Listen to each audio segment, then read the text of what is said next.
I've recently I've started to come to the conclusion that American made isn't really enough though to get my business, because some people just make junk.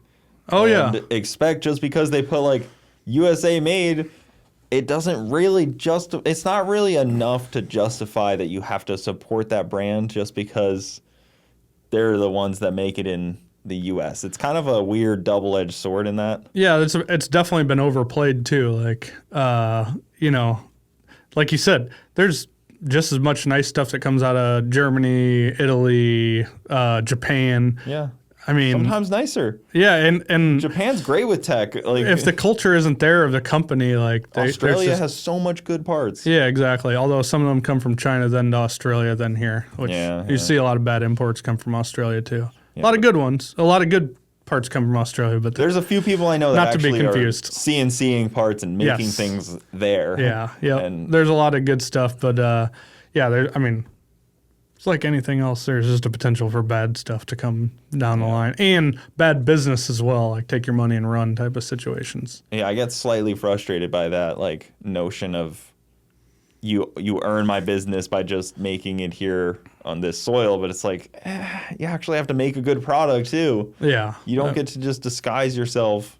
No, to make a shit product in the U.S. just because. Oh, I mean, if we didn't, like, you still have to have quality control, and like just to make it in the U.S. doesn't make it better. It's usually the culture and the people and the pride behind it that makes it better, because there's actually a connection to the market you're selling it into. Yeah, it kind of goes back to the big three stuff. It's like, being an American car company doesn't suddenly make you good enough where you earn my business. Like, especially as you watch like this huge disruption between the workers and the corporation. Like, how much pride do they really take anymore? I mean, I know they do because they're hardworking people, but like, as that disparity keeps widening, like what happens? Well, there's this like middleman in between the company and the employees called the UAW that really ends up screwing things up for them all.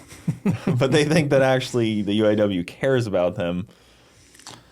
But I won't go down that path. The guy in charge really only cares about his bonus. Yeah, and anything well-intentioned usually doesn't stay that way forever. You know what I mean?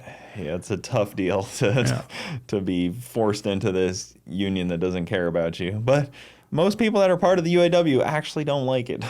Most of them are hard. Yeah, I mean, unfortunately, it's that or they have to leave. So, it's a tough spot to be in. But at some point, you're going to just have to make your own car. No. You'll just have to start to finish. Well, maybe when they won't when like all these spineless like big three all stop making gas-powered vehicles, we will. What if Chevy sold you the rights to make Novas? I'll take that. Like, that would kind of make sense. I would start tomorrow. Nobody's doing it, so maybe. Hopefully somebody else orders them other than me, but yeah. No, that'd be cool. It probably would be. Yeah. If they just rolled back some regulations a little bit. Yeah. The Nova could roll back out. Yeah, finest vehicle ever made. Yeah. I'll show my age here. I always mix them up with Chevelles all the time. And I know that's probably offensive to you. But I get that more than you know, but a real Nova guy is kind of mad about that. I'm like started in 2000s car knowledge. Yeah. Some 90s, a little bit of 90s, end of 90s, but mostly 2000s. Like third gens, they just don't do it for me. And I know it's an acquired taste. It's an acquired tast. Is it becoming more acquired? I don't know. Or you think are they growing on you? No. Seen me drive by your house with them? Well, you had a collection of them, right? Yeah, I think anybody's favorite car usually stems from some type of nostalgia. Like, do you like for me? No, but I never grew up with any. So I grew up. Jared, who works for me as my operations manager, had an IROC, and I thought it was the coolest thing ever. And we did burnouts, up and down the street. He was my brother's age, and so that's why I like IROCs. But today, I have a couple IROCs that are in the 100 original mile state, and I drove one of them the other day from one garage to another storage garage, and I was like, what a pile of shit this thing is. Like, it drives terrible, but it made me happy. So, you know. Not much space in the interior, kind of some bad plastic. A lot of rattles, but they look cool, and they take you back to a better time. Yeah.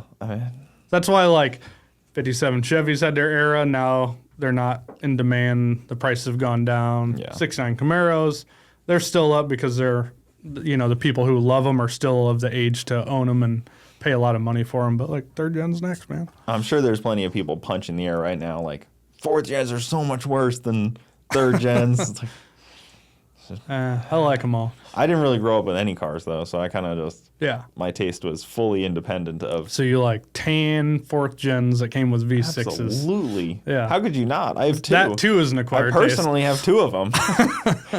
That's an acquired taste as well. I call that retirement tan. That's what the name of that color is. It's not my fault GM used pewter so heavily for so many years. Across the board on anything they made, they were just like, spray it with pewter. I don't know. Yeah, they just thought, what if we could make a color that looks normal dirty? Yeah. Like, doesn't look dirty when it's dirty. Well, that's why let's it fits do that. me. Yeah. I mean, like, yeah, you're a low maintenance type of guy. Very. Yeah. I mean, listen, I don't have Sam follow me around like you guys. Yeah. I don't have, like, I've seen your Nova, and anytime I've seen it, Sam shows up, and he just, like, after a pass, it just, like, cleans it right up. Sam comes to your house, you're going to hear a buffer running at some point. So yeah. And, like, between having high-polished wheels and a clean car, I don't know, I wouldn't not be able to keep that together. I just try to keep the weight off the wheels, like no powder coat. That adds unnecessary weight. Yeah. All that.